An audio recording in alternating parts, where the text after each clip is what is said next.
It's going to be one hell of a duel on a hot Friday night at Iowa Speedway, the start of the second half of the NASCAR K&N Pro Series West Tour.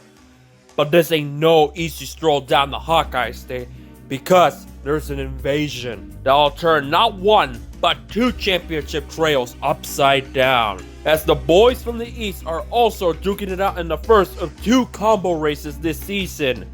For one man, it's double the implications, as Derek Kraus holds an 8-point lead over Hailie Deegan in the West battle after dominating at Douglas County, leading wire to wire.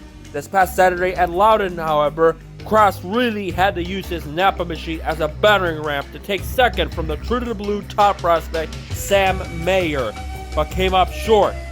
Kraus's East title lead is just only 2 over Mayer. Meanwhile, Chase Cabre went on to win at the Magic Mile and is now 6 markers behind him, as he's eyeing for a third straight win on the East calendar and stop the West to the ground. Then there's Tanner Gray, 14 behind the current ruler of the regionals of Kraus, and a guy hungry for a second K&N Pro Series victory, the first on the West Tour after coming up short already twice this season.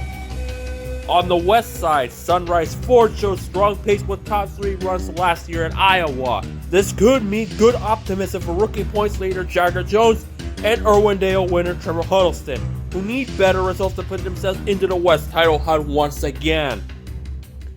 Just turning 18 is Hailie Deegan, who finished third at Douglas County. However, if she really wants to be a true title contender, she must deliver when dealing with the likes of DGR-Crosley, GMS Racing, HRE, Rev Racing, and Visconti, who pummel her in every East race she's competed in thus far. She saved up the top running car for this race, as a strong result and perhaps bad luck from Kraus could help her along with Mayer and Cabre's East title hopes. These are the mega headlines, and all the talk is over. The Casey's General Store 150 will no doubt be the turning for some, but breaking points for others. And it starts right now.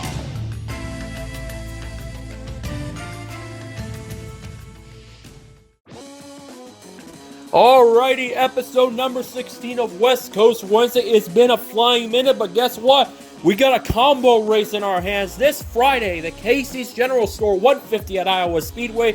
It's going to kick off both the second half of the K&N Pro West and the K&N Pro Series East Championship Trails. As the East have 12, the West have 14, and no doubt it's going to be a breaking point or a turning point for a lot of drivers. So without wasting much time, let's get down to the entry list. As I'm recording this, 20 drivers are scheduled to enter. And indeed, as of this moment, even though Cody Vanderwall has not announced it yet on Twitter or on Instagram, and I did check beforehand, he is listed. And he is listed with a sponsorship. Indeed, so Vanderwall's championship trail is not for sure, it is not over quite yet. So without further ado, let's take a look in the lineup. Let's talk about the East drivers that takes up the first couple entries, as number 1 by the Hattori camp, Max McLaughlin with crew chief Robert Huffman. Number 2, Ruben Garcia Jr. Number 4, the man who has won the last 2 straight East races, Chase Cabre. Not Cabre, Chase Cabre, in case you're wondering.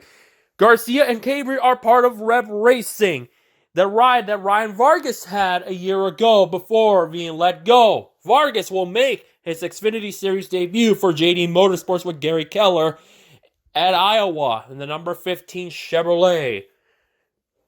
And then here comes the West boys. So Jagger Jones, number 6. Travis Milburn in the 08. Trevor Huddleston in the 9 car. He was one of the few drivers that ended up having a pretty modest result last year at Iowa, as the East completely eviscerated the West Coast in a race that was won by Tyler Ankrum, the defending East champion, and now first-time winner of the NASCAR Gander Outdoor Truck Series. Yes, since our last episode, Ankrum got his first career win in trucks in a phenomenal race at Kentucky. He won it by a few mileage. He was having a really strong run, and for now, he is in the playoffs. The Truck Series Championship trail is completely complicated in the moment where you have the regular season championship leader who have not won, that could make it. That could make the playoffs. Okay, let's talk about it. Let's talk about, before we go back to the entry list, let's talk about Ankrum for a moment. Ankrum won. There's only 3 regular season races left in the Truck Series. Say if 3 regulars were the winner outside the top 8, and those include Jeff Burton's son, Harrison Burton. See, I fixed the problem and solved it right away. I almost said Jeff Burton. Jeff Burton is not factoring in any of this discussion all season. Todd Gilliland, if he finally decides to win and finally has luck on his side, and say one other driver who has now won that is outside the top 8 in the championship race. Let's go, we'll say Tyler Dipple. Which, according to the Fox graphics, that's the guy who won the race. Tyler Ankrum looks like Tyler Dipple? I don't think so. Tyler Dipple looks completely different. And yes, they were teammates a year ago. The DGR cars that are arriving in this year are completely different. And those are Tanner Gray in the 15 and Drew Dollar in the 54. Ty Gibbs is in the race-winning car from a year ago. We'll talk more about those guys in just a brief moment. Grant Enfinger will still make the playoffs if he holds on to that regular season championship, which he pretty much hasn't in the back. Not 100% comfortably, because he did head a DNF at Kentucky, ending a almost 2-year run of coming at the line without failing to finish. That could put in huge implications for Ross Chastain, who may miss the playoffs if 3 more guys win. And they're all going to be chaotic and wild card as it can get, because you have races like Eldora coming up. That's always going to be a wild card. If Ross Chastain wants to assure himself he's in the playoffs, or Tyler Ankrum, they're going to have to hope Chase Briscoe wins again at Eldora, or a non-eligible guy, or like a Natalie Decker, who remember, Decker did miss racing. Not saying she's going to win, but I'm just using it as a good example, because Decker was not intended to run the full season, but then the whole W Series didn't work, all that didn't pan out. As for a lot of people in the United States, unless your name is Saber Cook, she decided to focus on it, and you know the rest of it. I'm not going to go. And no, Decker is not listed in this combo race, so nothing to be assured. And I'll mention this just briefly about how, looking at this field, it seems like we're going to have a pretty clean race. We're not going to have movie chicanes. It's a big track. As one man said it is the fastest, shortest intermediate circuit in the world. Many people consider it the fastest short track in the world, depending on which side you're on. But anyways, weird stuff in the Truck Series. So here we go. Let's list the first 6 drivers that I already mentioned. Max McLaughlin in the Hattori Ride number 1 car. Ruben Garcia and Chase Cabri for Reb Racing, the 2 and the 4. Jagger Jones for Sunrise, the 6 car. Travis Milburn in the 08. The 9 car, Trevor Huddleston, the 2nd Brucati car. Matt Levine in the 10. Todd Susan in the 13. Tanner Gray in the 15. He is quite a ways back in that East Championship trail. But in both starts in the West standalones, 2 out of the 3 to be exact, he's finished 2nd. He came up this close. He was this close to winning it in his debut. Before he won a soft Boston, he almost won Irwindale. He had this race control, so did Derek Krause, and you know the rest. Trevor Huddleston just beat him at the line. An epic finish. Still no doubt one of the best finishes of the NASCAR season, bar none. One of the probably top 3. Still holds up quite well. It really does. Tanner Gray will be looking for his 2nd Pro Series win. The 2nd on the East, his 1st career in the West, because in these combo races, you got to pay attention to how you list the career win or season. In this case, we're just going to go by Pro Series season. Pro Series career wins. And in the case of Chase Cabri, he'll be looking for his 3rd straight win of 2019, which would be his 1st on the West, 3rd on the East. We'll keep it simple throughout this episode and then the preview episode next Wednesday. Derek Krause, the championship leader. This is a big race for him. He won in the most recent combo race at Gateway a year ago. He did not have a good night whatsoever at Iowa a year ago. Neither did another Bill McAnally Racing teammate. This is huge, because Krause could leave with the championship lead still intact, but he may have to win this race. He's going to have to win this one to assure himself he'll be the championship leader for both races. And I'm talking about assured because the East Championship trail, Krause could have a really good run, could have for the West Championship, but in the East side, it's not going to be good enough because he only has a 2-point lead over Sam Mayer. He has an 8-point lead over Deegan on the west side. So a good night for the West may not be good for the East. And his overall bid, perhaps, no doubt, going. It's still up in the air, though, for now. He's still going for that championship for both, to be considered the king of the regionals and the undisputed champion. And what is the end of an era? Because remember, 2020, K&N and ARCA is going to be a whole different animal with the Stock Car Invitational and all of that other crap that's about to go down next year. Ty Gibbs in the 17, he is driving Ankram's race-winning car from a year ago. That 17 car, Ty Gibbs, he won at Gateway in the ARCA race, of which it was weird to see. I already told you in I think it was the last episode a couple episodes ago, where I talked about it was weird seeing the 54 car wrecked live and the 54 truck in this case wrecked live and the 54 car wrecked on a tape delay replay almost a minute apart. Go check out the previous episodes to get what went down at Gateway. But Ty Gibbs, he'll be the one big circle because that ride has changed between him and, of course, someone's favorite driver, Riley Hurst. Riley Hurst is not running this race. He did drove at Loudon, however. So there'll be one thing to keep an eye on Ty Gibbs. I don't really think he'd be a big contender, but you don't count him out as far as having a pretty modest result. I would probably expect him in the top 10. I don't expect him to be right up in that battle for the win. I really don't think so. Colin Garrett in the 18 in the Sam Hunt car. You can sort of say that Sam Hunt car is almost the equivalent of Levine Racing for the East, along with Visconti. But in this ordeal, he is very much representing the East equivalent of Levine Racing, because the 74 car of Visconti Motorsports that is typically driven by Brandon McReynolds is not listed in this combo race. Yes, you heard in the intro, the hype video, Visconti. That's been a couple of cases. It's just the overall emphasis, because I usually bring out Visconti because the Visconti car, when McReynolds is driving, is usually done pretty well. They won. They won it loud in the second time around in the fall. So you never know what to expect and never know what to happen. But Colin Garrett has history with it in the West Series, and that involves the very next driver listed as indeed Hailie Deegan, because Colin Garrett at South Boston, the second race, the short amount of laps they ran in the nighttime in the original scheduled Saturday night race before it got torrential downpour and postponed to Sunday, at which Kraus won. They both have history, so we'll see what will happen. Nothing came of it since, so don't expect much of it. He'll be one to keep an eye as a true dark horse from the East side. And of course, Hailie Deegan, the East. How many times we have to emphasize the East races, even the combos as well? If she wants to win the championship, Kraft's gonna have to have bad luck, and she needs to capitalize on his bad luck with a strong result. She did that at Sonoma. She did. But that was a field of well over 30 cars. This one is 20. This one, you may be okay. But if Deegan has problems like she did a year ago, not of her own fault, that was all on Anthony Alfredo in the 40 a year ago. She needs to win. She needs to deliver on those East races, period. Combo, East, doesn't matter. She needs to really show up. Because in 2020, that's going to be a huge, huge question mark. A huge red flag is how she'll do with those guys on those stock car invitations, but more importantly, in the ARCA side of things.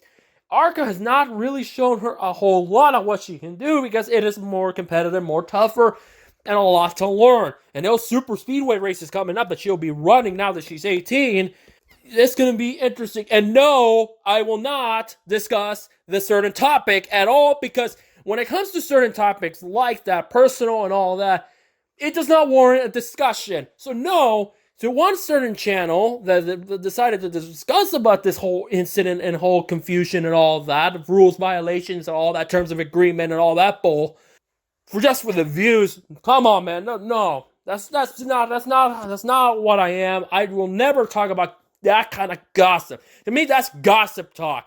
Gossip, and that is as far as I'll discuss about that. And I'm not talking about one person that everybody assumes I'm talking about. I'm talking about another channel that discussed about the gossip side of racing. It's like, she turned 18, she's gonna run super speedway races, so let the woman be. She's going for a championship, and that's about it. We're going to keep it within the racing infrastructure and racing only. Nothing from off track. None of that. None. Carry the on. Yes, I deliberately censored myself on that one. Just came out natural. Anyways, bar none. She needs to have a good run. Top 3. And ensure that beats Kraus. She's got to beat Kraus in his best game. She's got to. Period. She showed it in Colorado before the bump and run. She did. She's got to show it when you got the DGRs. You have the GMSs. You have the Sam Hunts and the Hattoris and the Rev Racings. She's got to. This is the race. This is the race that she needs to master. Period. Sam Mayer, speaking of GMS racing, that is the next guy entered. He is very young. He is fast. He had a breakthrough domination run at Bristol. That is unfortunately, depending who you're talking to, overshadowed because of the whole big wreck that involved Riley Hurst, Natalie Decker, to name a few. And that whole brouhaha. And yes, I have not discussed about that either because I'd rather keep that opinion aside off record than on record. Period. But Sam Mayer, boy, that Loudon battle. Kraus showed some aggression. He really wanted that second because you never know when these championship standings come up.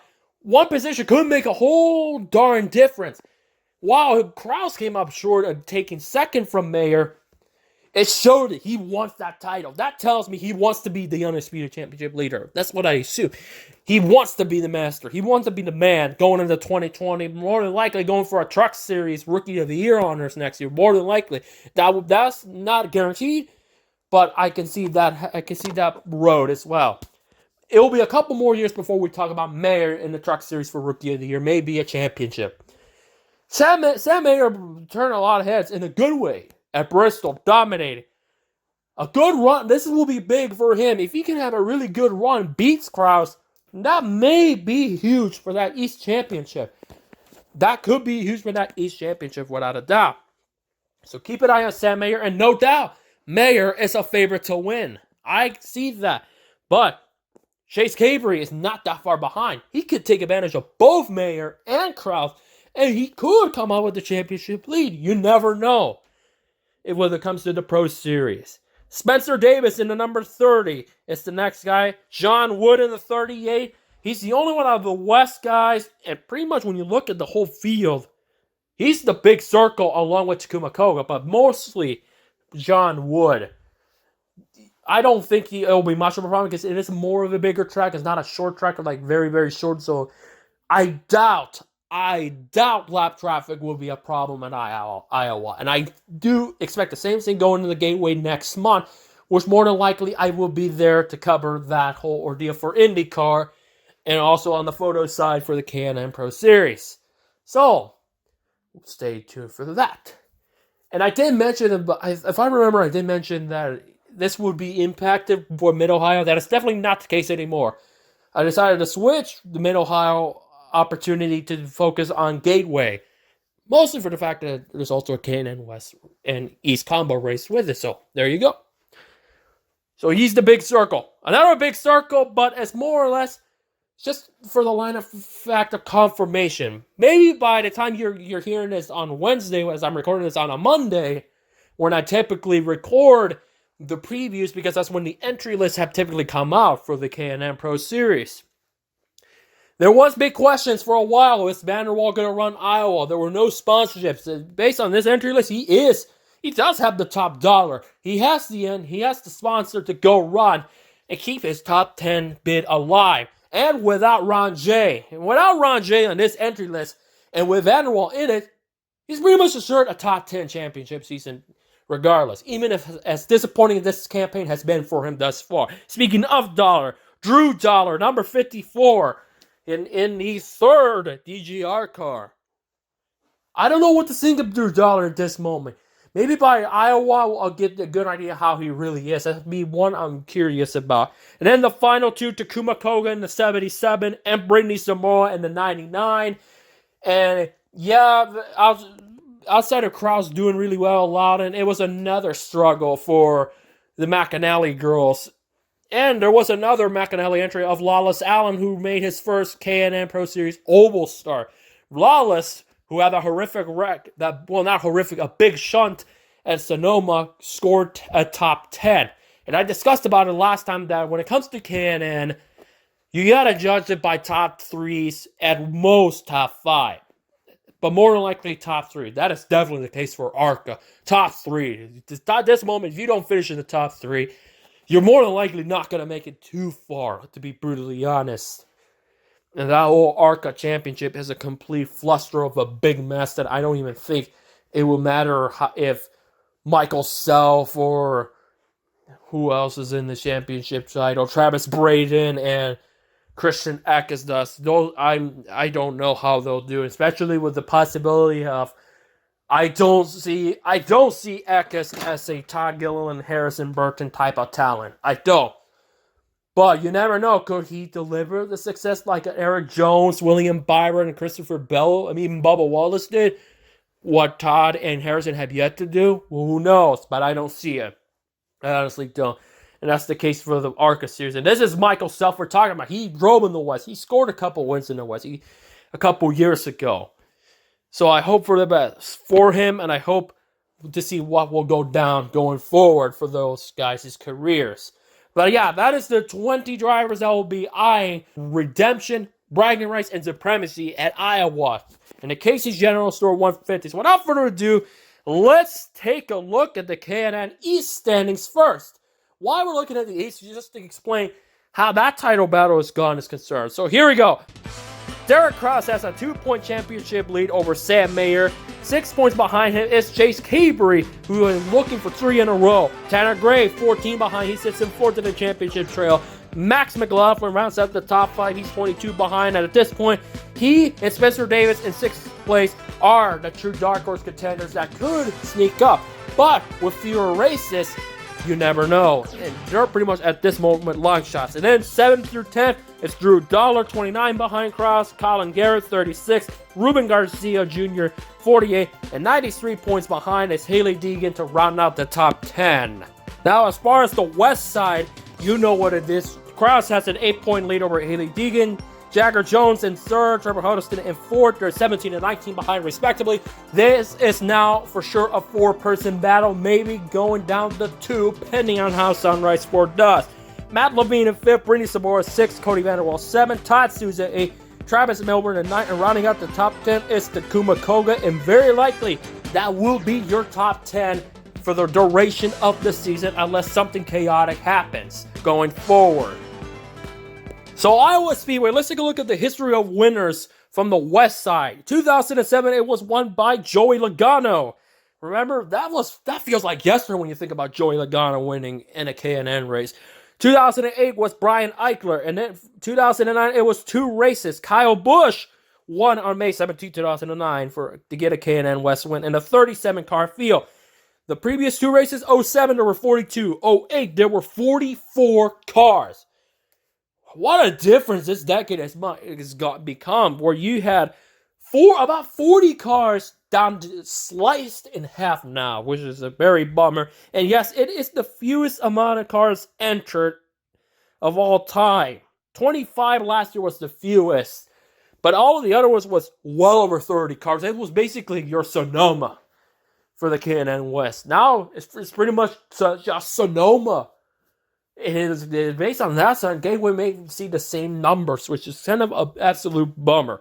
Anyways, 2009 was won by David Mackey. 2010, Max Gresham.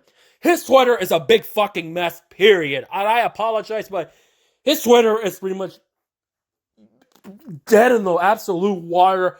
Hacking levels times 3,000. Look at his Twitter. Just put his Twitter on and just, for the love of God, keep sending him stuff. Report that his account is hacked, or if it's not hacked, then what the hell happened to him?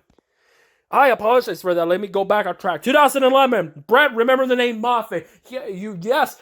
In 2011, he did win a K&N West race. Of course, most of this in Iowa is typically a combo race, but he is listed as a K&N West winner. Chase Elliott, 2012. And then the second go-around, it was Corey LaJoy. Speaking of Michael Self, he won in 2013. The second race was won by Cole Custer. 2014 to 2015 was also had two races. The 2014 winners were Ben Rhodes and Brandon Jones. 2015 was swept by Brandon McReynolds. 2016 and 2017 were won by Todd Gilliland, and a year ago it was Tyler Ankrum. So for Toyota, they're looking for the sixth straight win in a row, whether it's DGR, Hattori, or Bill McAnally race. They're looking to extend the Toyota streak.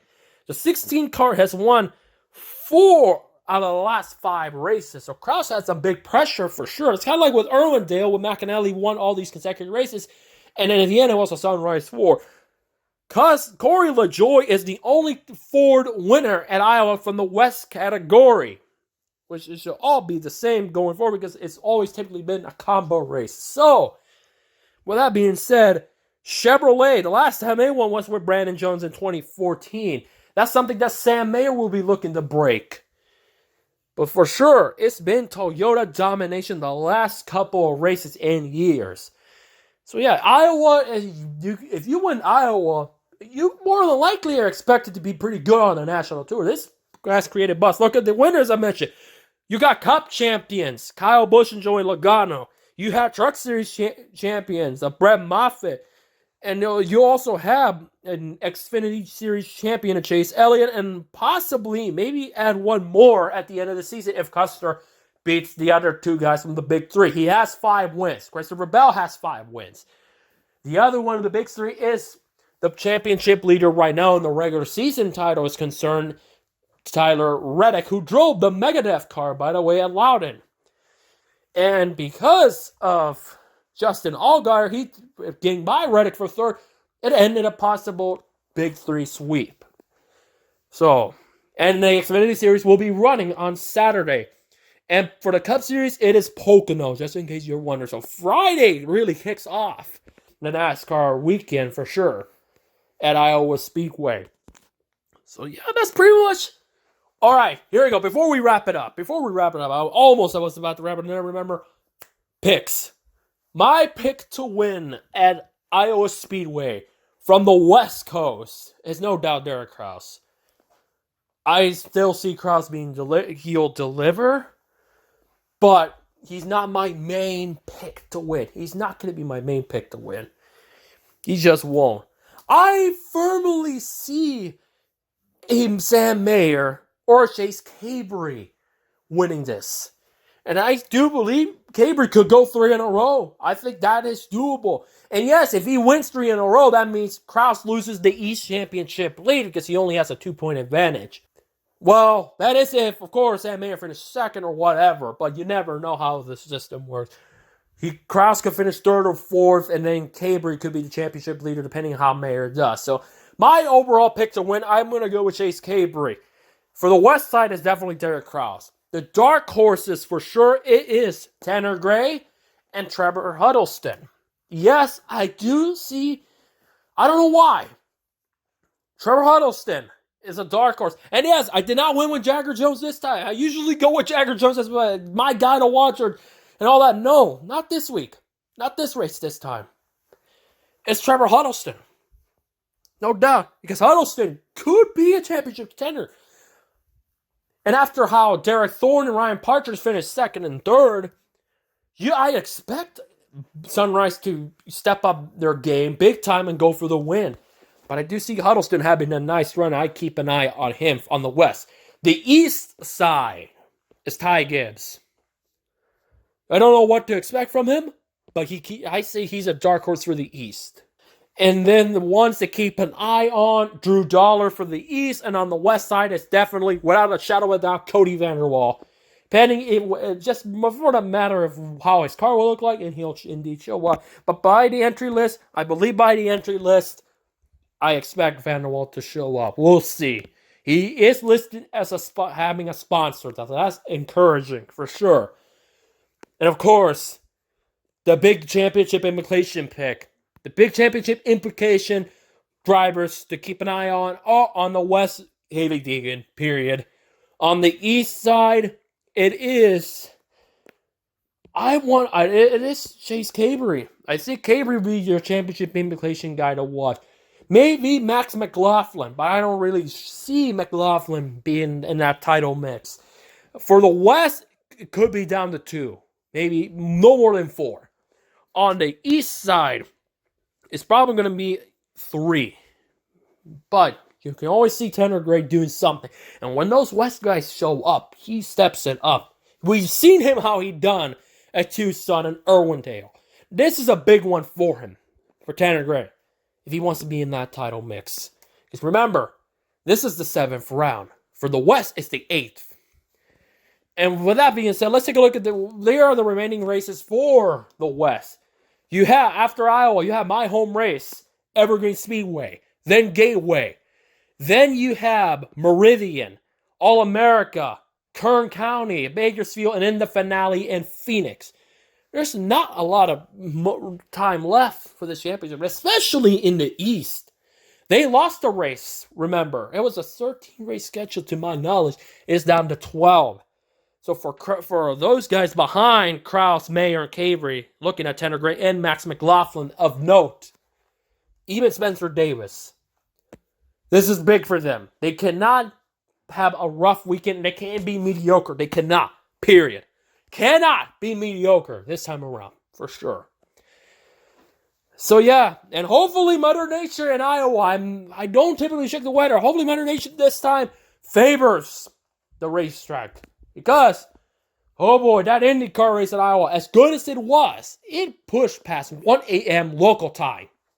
And to sake, I could have probably been in that one. I don't know that would have been one of the more weirdest stories ever if I was around at that time. Joseph Newgarden won the race at Iowa.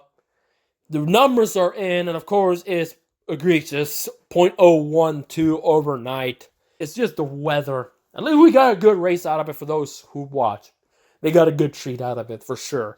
Anyways, that will do it for this big preview of the race coming up at Iowa Speedway West Coast Wednesday. Thank you for listening and watching. And so until we meet again, this is huge. It's a combo race. It can't get any better than this. Even with 20 cars, you never know what to expect for the K&N drivers rolling into town. In the meantime, catch you guys later.